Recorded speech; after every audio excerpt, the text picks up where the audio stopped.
Today's story starts with a text message. 5 words. I found someone else. Deal with it. No warning, no conversation, no buildup. Just a grenade lobbed into a 4-year relationship by a woman who genuinely believed her fiancé would absorb the hit, swallow whatever he was feeling, and keep the lights on while she figured out her next move. His reply was 1 word. Finally. And then, very quietly, very deliberately, he started pulling every financial plug he controlled. What happened in the 3 weeks that followed is one of the most ice-cold, legally bulletproof breakups I've ever covered on this channel. Strap in. My fiancé texted me, "I found someone else. Deal with it." I replied with 1 word, finally. Then I shut down every account I had been funding. 3 days later, her lawyer started calling me nonstop. I'm 36, I work in finance. And up until about 2 weeks ago, I was engaged to be married. I say up until because the timeline gets a little technical depending on how precise you want to be. My fiancé and I had been together for 4 years, engaged for 8 months. Wedding planned for early summer, venue booked, deposits paid, guest list mostly finalized. From the outside, it probably looked like 2 people who had everything in order. Inside the relationship, it was more like managed chaos I kept mistaking for stability. She had a sharp personality, direct, quick, the kind of person who calls it honesty when it's really just impatience with better PR. Early on, I told myself that was part of the appeal. She was decisive. She knew what she wanted. She didn't waste time sugarcoating things. I liked that about her, or I thought I did. Over time, that sharpness started turning in my direction more than anywhere else. Small digs packaged as jokes. Comments about how my job was stable but boring. How her friends' partners were more exciting and spontaneous. How I should feel lucky she chose me. That last one came up more than once, in different variations, usually when I didn't give her the reaction she was looking for. There was a dinner back in February, me, her, and 2 couples she was close with. Somebody at the table mentioned a last-minute trip one of the other guys had put together, and she looked at me across the table and said, "Must be nice," with an expression I'd gotten pretty good at reading by then. No follow-up required. It was a small, clean deposit into the ongoing account of everything she thought I was missing. I ate my food and said nothing. That was my move a lot. Eat, say nothing. Tell myself I was being the mature one in the room. She had this recurring thing where she'd describe me as too predictable, too structured, that life with me lacked a certain energy she craved. She used to bring up her friend's boyfriend a lot, guy who worked freelance, moved around constantly, always had some new project in the works. She'd talk about him the way some people talk about a movie they've seen too many times and still can't stop recommending. I met him once at a birthday thing. Seemed fine. Wasn't exactly paying his rent on time from what I heard, but she never mentioned that part. I'm not going to sit here and pretend I handled all of that perfectly. There were definitely times I should have pushed back and didn't. I let a lot of comments slide that I should have addressed directly because I told myself keeping the peace was the same as being mature. It wasn't. But I genuinely believed we were working towards something real. Partnership, marriage, a version of a future that would eventually settle into something both of us could actually live in. We lived together. I covered most of the expenses, rent, utilities, car insurance, all the subscriptions, groceries, everything that kept the apartment and her life running smoothly. She chipped in when her freelance work was going well, which ran hot and cold depending on the month. Good months she'd pick up groceries or cover dinner somewhere. Bad months, she didn't bring it up, and neither did I. I told myself that imbalance was temporary, that we'd even out once the wedding was behind us, and she found something more stable. I held on to that logic for a lot longer than I should have. Looking back, I think things started shifting around 8 or 9 months before the text. Hard to pin down exactly. She'd been taking on less work, spending more time with a new circle of friends I barely knew, coming home later, answering messages slower. I noticed all of it, and I filed every single piece of it under, "She's just going through something," because I didn't want to be the kind of guy who interrogates his fiancé for being busy. Now I think I was confusing, not wanting to be controlling with not wanting to know the answer. 3 days ago, I was at my desk, Wednesday afternoon, pretty standard workday, when a message came in from her. No, can we talk later? No build-up, no call beforehand, just a statement. She told me she'd found someone else and that I needed to deal with it. That was it. No explanation, no apology. Just dismissal, like she was canceling a service plan she'd outgrown. What surprised me wasn't the betrayal itself. Looking back now, the signs were there the whole time. I just kept giving them other names. What surprised me was the tone. Casual, almost smug. Like she expected me to immediately start calling, start asking questions, beg for details. Maybe drive home and fall apart in front of her so she could feel the weight of the decision she'd just made. I replied with one word. Finally. Then I stopped engaging entirely. No calls, no follow-ups, no showing up to demand an explanation. Pause for a second. For the listeners, this is me, not him. I need you to feel what just happened here. This man got a text ending a 4-year engagement, 8 months into a wedding that was already booked and deposited. And his first instinct wasn't to cry or drive home or blow up her phone. His first instinct was one word. Finally. That's not a reply. That's a verdict. Most guys would have spent that night doom scrolling her social media like a heartbreak NPC stuck on the same dialogue loop. This man opened his laptop. What came next wasn't a meltdown. It was a controlled demolition with very clean paperwork. Instead of doing any of the things she probably expected, I spent the rest of that afternoon doing something she clearly hadn't built into her exit strategy. I logged into every account I funded and I shut them off, one at a time. No announcement, no dramatic warning texts, no, "you'll regret this" sent from a parking lot somewhere. Just administrative work that was, honestly, a little overdue. The joint checking account went first. I rerouted my direct deposit before end of business and pulled my contribution down to exactly what was legally mine, leaving just enough to cover anything that had already cleared. I'm not reckless. I don't blow things up sloppily. I document everything and I work cleanly. Then, the subscriptions. Her line on the phone plan got canceled and ported to a new number I controlled. Her service stayed active for maybe 6 hours before it went dark. Streaming platforms, logged out across every device. Cloud storage, downgraded to the free tier. The gym membership she'd been meaning to actually use more, her words, multiple times, usually right after New Year's, froze automatically when the payment card declined. Car insurance was next. The policy was in my name. She was a listed driver. I removed her. Same with roadside assistance, which she'd used twice in the past 18 months without ever thinking about who was paying for it. Same with the emergency credit card she'd had access to since year 2. The one I paid off in full every single month without making it a topic of conversation. I'd changed passwords on everything tied to my identity. Banking, email, utilities, all of it. I didn't lock her out of the apartment. That would have created legal complications I didn't need. Instead, I packed a bag and drove to a friend's place to give myself space to think clearly. No door slamming, no goodbye speech, nothing dramatic for her to screenshot or post about. I stopped at a drive-thru on the way and grabbed a burger, bacon, no onions, which is weirdly what I always order when I need to decompress and think. My friend had a spare room. I sat down, opened my laptop, and finished what I'd started. That night, she texted again. The tone had shifted, confused, edging toward irritated. She wanted to know why her phone wasn't working and why her grocery order had gotten declined. She threw in a comment about how I was being immature and petty.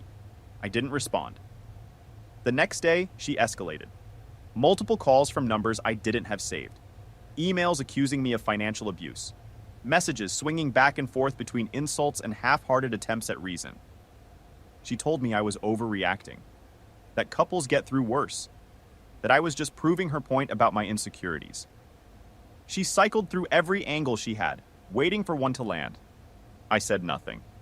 What I noticed was how each message was a slightly different attempt to get me to engage. Not apologize, engage. She didn't open with "I'm sorry" at any point. She opened with, "What did you do to my phone? And why is my card not working? And you're being ridiculous." Every message was framed as something I had done to her, rather than something she had set in motion. That pattern was informative. She wasn't reacting to losing the relationship. She was reacting to losing the comfort. Voicemails with formal phrasing and a professional tone, asking me to return the call regarding an urgent matter. That's when I understood she'd made a move I genuinely hadn't anticipated. She'd hired a lawyer. Hold on, this is me jumping in because I cannot let this pass without comment. She sent a 5-word breakup text, and 3 days later her lawyer is calling about a domestic financial dispute. She burned the house down and is now calling a contractor about the smoke damage. For the listener doing the math, She left him by text while already seeing someone else, after years of him carrying most of the financial weight. And her opening legal argument is that he stopped paying for things. That is the kind of audacity you usually only see in a Nicolas Cage movie. The specific kind where even Nicolas Cage goes, "Okay, that's a bit much." The voicemail from the lawyer was polite in the specific way that tells you the man on the other end has only heard one version of events. He said he represented my fiancé in a domestic financial dispute and wanted to discuss concerns about shared assets and abrupt withdrawal of support. Those words, shared assets, support, I caught them immediately. I called back once, kept it short. I told him we weren't married. I told him there was no joint lease in both our names. I told him there was no prenuptial agreement and no written expectation of ongoing financial support of any kind. I told him every account I'd closed was in my name and funded entirely by me. Then I asked him to clarify what legal basis he believed existed for this conversation. There was a pause. Not dramatic, calculating. He asked if I'd be willing to meet to resolve things amicably. I said I was willing to communicate in writing only. He said his client felt blindsided and destabilized. I said his client had sent me a message ending our engagement and announcing a new relationship, with no prior discussion. I said my response was to disengage financially and personally. I asked again where the legal issue was. He didn't answer directly. I kept the call under 4 minutes. When I hung up, I wrote out a quick timeline of everything.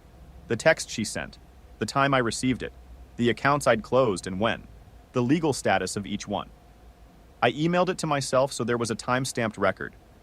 If this was going somewhere legal, I wanted every date documented before she had a chance to introduce her own timeline. That's just how I think. Finance trains you to assume paperwork matters before you know that it matters. No insults this time, no bravado. She'd reframed everything. She said she never meant it the way it came across. She said she was emotional that day.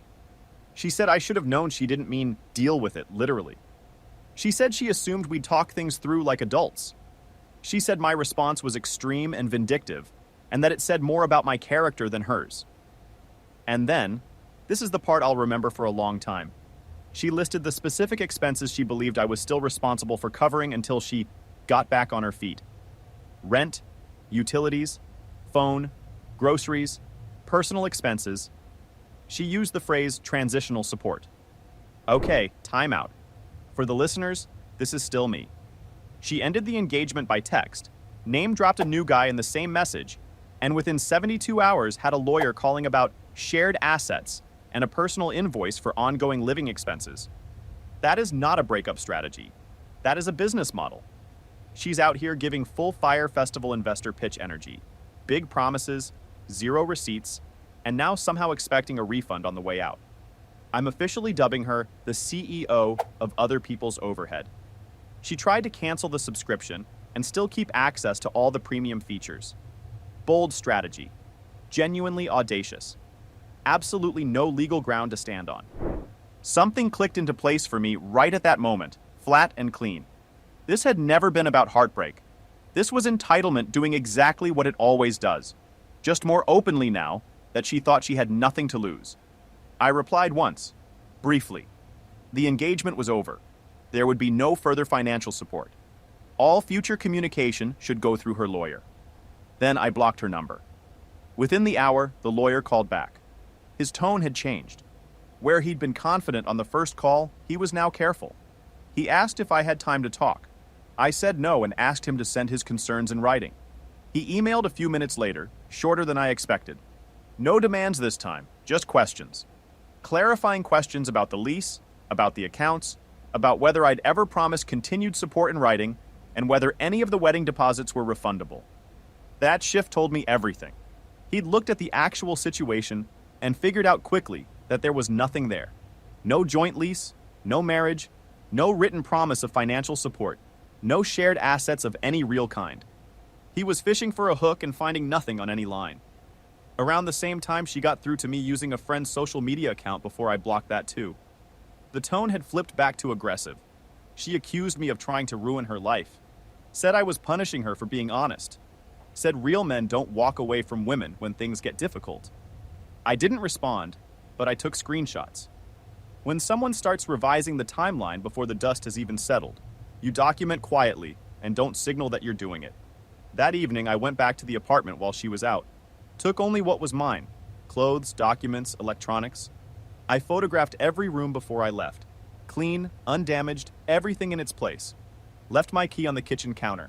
No note. The next morning, her lawyer emailed again. His client wanted to explore mediation rather than escalation. There was nothing to mediate. No shared future to negotiate. No joint assets to divide. I replied in writing. The engagement was terminated by her message. No marriage occurred. No joint assets existed. I would not be participating in mediation, and any further contact should be limited to written communication regarding property retrieval, if needed. 2 hours later, she sent a final email from her own account, before I blocked that too. Long, bitter, working through every accusation she had left. She said I was heartless. She said the new guy would never treat her this way. She told me she'd expected better from someone who claimed to love her. She believed that would land somewhere. What she hadn't caught up to yet was that the moment she sent that text, she stopped being my responsibility. Wait! I need you to track the full arc here. The lawyer went from domestic financial dispute and shared assets all the way down to, could you maybe just be a little nice about it, in 72 hours flat. That's not a legal strategy. That's a 5-stage grief cycle compressed into a long weekend of emails. And what gets me is, she sent that original text genuinely confident he'd absorb it. Got a lawyer, genuinely confident it would apply pressure. Watched both assumptions fail in real time. At some point, somebody should have told her that confidence means nothing when the other guy has all the receipts and none of the obligations. The first real hit came with the rent reminder. Just an automated email from the building asking for payment confirmation. She forwarded it to me with, "This is due tomorrow. What are you doing?" I did nothing. The second hit was the car situation.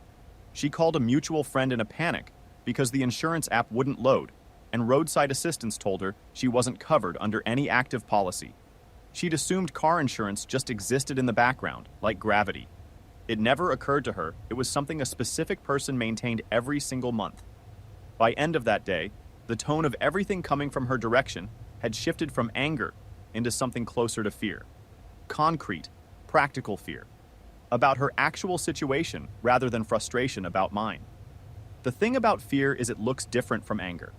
Anger comes in all caps and accusations.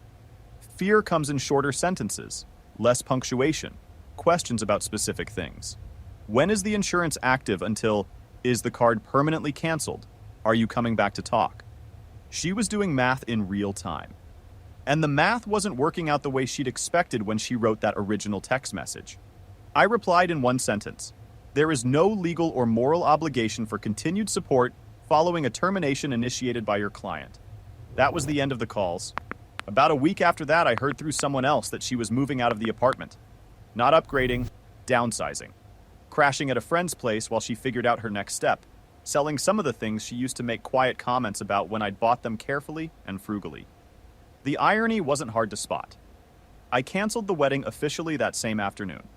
Lost the deposits, took the financial hit without hesitating. Worth every dollar. Clean break. I want to be honest about something here because I've seen people frame situations like this as a victory lap. It wasn't. Losing the deposits hurt, not catastrophically, but it was real money. Venue, catering down payment, photographer retainer. Probably close to $8,000 total that I'll never get back. I accepted it immediately, and I didn't dwell on it. But I'm not going to pretend it was painless just to make the story read cleaner. The thing is, it was a fixed cost. A known quantity. Pay it, file it, move on.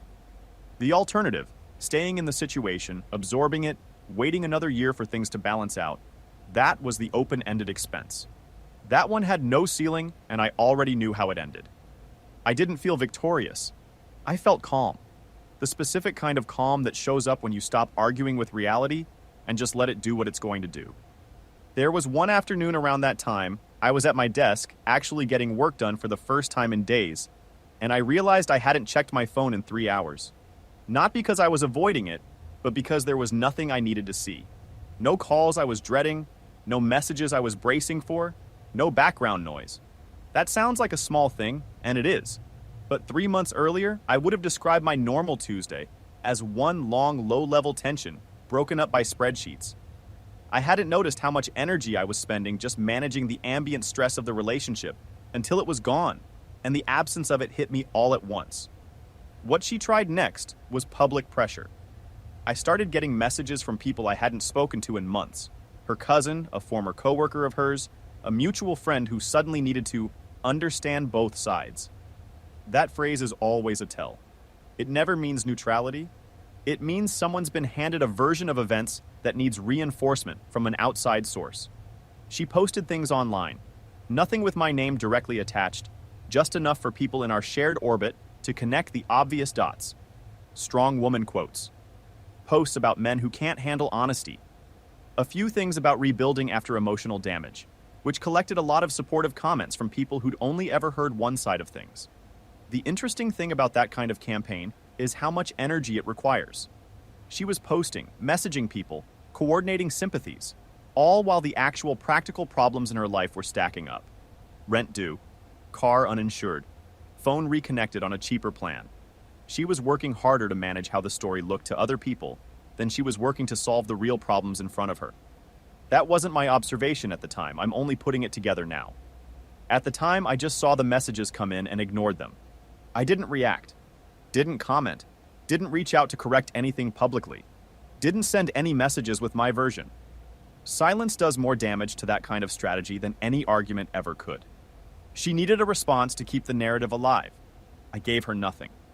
The mutual friend who reached out to understand both sides was someone I'd always liked, actually. We'd hung out a few times when things were good. She opened with a genuinely warm message, asked how I was doing, said she just wanted to make sure I was okay. We went back and forth a little. She clearly had a version of events where I'd snapped and pulled the financial rug out in a moment of cruelty. I gave her the short version of what actually happened. She went quiet after that. I don't know if she changed her mind or just decided to stay out of it, but I never heard from her again after that exchange. That was fine. I wasn't looking to win anyone over. I just wasn't going to let the story sit unchallenged with someone I actually had some respect for. Not to attack me, to appeal. She wrote about how much she loved me, how confused she was, how she'd never expected things to end this way, how she hoped they could talk some sense into me. My mother forwarded it to me with one line asking if I was okay. I told her yes, and walked her through everything plainly. No emotion, just the facts in order. She replied that she was proud of me for standing firm, and that my dad would have said the same. That door closed quietly and stayed that way. The final move was a legal-looking letter from her lawyer, but it read more like panic than strategy. It outlined emotional reliance and implied expectations without making a single concrete legal claim. It asked again for discussion. I didn't respond. 2 days later, the lawyer sent a short, neutral email. His client would not be pursuing the matter further and requested confirmation of item pickup timing. That was it. No apology, no acknowledgement, just retreat. The noise stopped completely after that. No more posts, no more roundabout messages through friends. The silence felt different this time. Not tense, final. Final update. Once the noise stopped, I noticed how quiet my own head felt. Not empty, organized. Like a room after you finally clear out the furniture you'd been walking around for so long, you'd stopped noticing it was in the way. My expenses dropped immediately without me having to do anything extra. No background drain, no small recurring charges I'd stopped paying attention to, no low-level stress humming underneath everything about whether her work month was going to cover her share of things. The account stabilized in a way I hadn't realized they were failing to do. The emotional change was real too, but not the way people expect. I didn't spiral. I didn't miss her the way I assumed I would. What I missed was the version of a future I'd already outgrown before any of this happened. Once that was gone, there was nothing left to argue with. Friends started checking in to see how I was doing. I told them the truth every time. I was relieved. Not because the relationship ended, but because it ended cleanly. No prolonged bargaining, no drawn-out collapse, no months of maybe we can still work through this. Just a clear line and forward motion. I also had to sit with the part where I wasn't blameless. I let things go on longer than they should have. I talked myself out of red flags because I didn't want to be the guy who blew up a 4-year relationship over a dinner comment or a recurring complaint. Looking back, I wasn't being patient. I was being avoidant.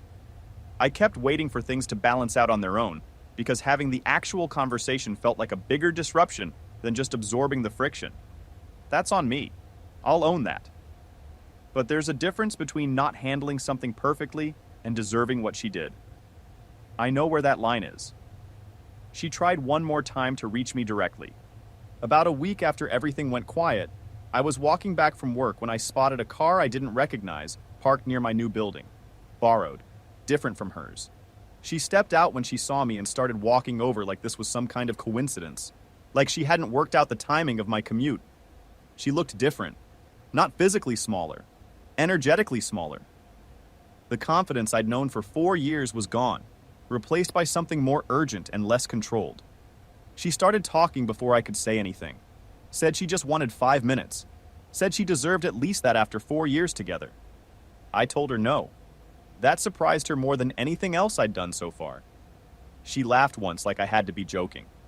When I didn't follow it with a punchline, she got frustrated. Said I was being cruel. Said we were engaged and that meant something real. Said I owed her a conversation. I told her the conversation ended when she sent the text. She tried to pivot. Said she'd been angry that day. Said she'd never actually expected me to walk away. Said she figured finally was sarcasm, and that I'd calm down and want to talk it through eventually. That was the most honest thing she said in the entire exchange, that she'd assumed I wouldn't actually leave. I let her finish. What I noticed was that she kept framing it around what she'd assumed I'd do, not around what she'd done. Even in the apology, she wasn't apologizing. She was frustrated that I hadn't behaved the way she'd modeled me behaving. That told me everything I needed to know about how the relationship had been running for the last year or two. I told her I wasn't angry, and that was exactly why the answer was still no. Trust doesn't reset because circumstances change. I wasn't available for reinterpretations of what happened. She called me heartless again, said I was punishing her. I told her consequences aren't punishment, they're alignment. Then I walked past her and went inside. Didn't slam the door, didn't look back. She texted that night from a new number. One line, "I never thought you'd actually leave." That was the whole point. Anyway, the new guy had already disappeared by then, about a week before she showed up at my building. I only know because she'd accused me of poisoning him against her in one of the last messages that slipped through before I blocked everything. I'd never spoken to him once. He just met the version of her that didn't come with a financial safety net and decided that wasn't something he wanted to figure out. Through people we both knew, I heard fragments over the following weeks. She told some of them I'd changed overnight, that I'd blindsided her, that I'd been controlling about money throughout the whole relationship. That narrative didn't bother me because it needed my participation to survive, and I wasn't participating in anything. What stood out most was how cleanly she'd rewritten her own role. She never repeated her actual words. I found someone else. Deal with it. Became, I was honest with him, and he completely overreacted. That gap between what someone does and how they retell it is where trust dies and stays that way. The apartment is gone. I moved into a smaller place closer to work. It's quiet. It's mine. I sleep better than I have in probably 2 years. I wake up without that low background hum of tension I'd gotten so used to, I'd stopped registering it as tension at all. The wedding deposits are gone too. Took that hit without hesitating.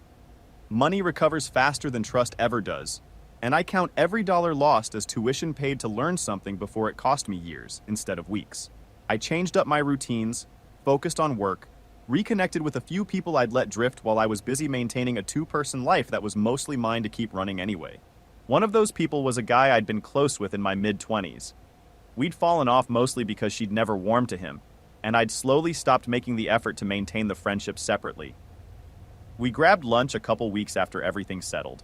He asked how I was doing. I told him the short version. He laughed, not at me, just at the whole thing, and said, "Yeah, I kind of saw something like that coming." I asked him why he never said anything. He shrugged and said, "Nobody ever wants to hear it before it happens." He's probably right. I wouldn't have listened anyway. She hasn't reached out since. Not directly, not through anyone else. I heard through one mutual that she's still working out a more permanent living situation, but I don't know the details and I haven't looked for them. The silence has held this time because there's nothing left to test. No soft boundary she can work around.